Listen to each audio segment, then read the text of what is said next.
Certainly feels that way, but the winter solstice just a few days away.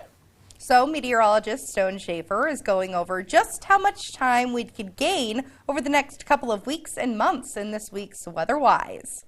So to start off, we have 2 equinoxes and 2 solstices, the summer solstice and the winter solstice. So obviously, for this time of year, we're talking about the winter solstice. So what is the winter solstice? Well, it's where the Earth's axial tilt is the farthest from the sun, giving us here in the United States and in North Dakota the shortest day of the year, but it also gives us the signal that longer days are on the way. So officially, solstice, the winter solstice, is December 21st, so this Saturday at 3:20 a.m. Central Standard Time. And again, the shortest day of the year, we're talking about 8 hours and 32 minutes of daylight on Saturday. And some more details, again, it is the first day of winter, calendar winter. Obviously, meteorological winter starts December 1st. It, again, is where the center of the sun is directly above the Tropic of Capricorn. You're looking at our shortest days in the northern hemisphere and our longest days in the southern hemisphere. And speaking of amount of daylight we have on the winter solstice, the Arctic Circle, you're going to see 0 hours of daylight there on the winter solstice. For the Tropic of Cancer,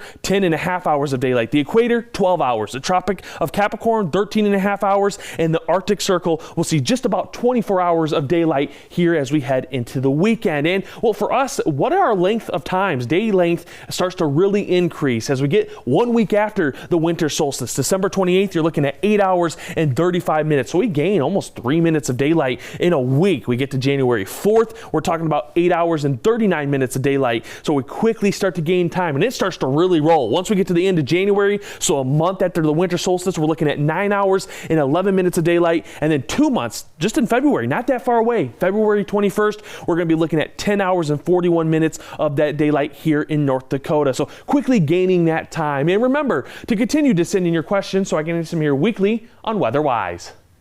And you can do so by heading on over to kxnet.com, clicking on Weather, then Weather-Wise. There you'll find a link that lets you submit a question.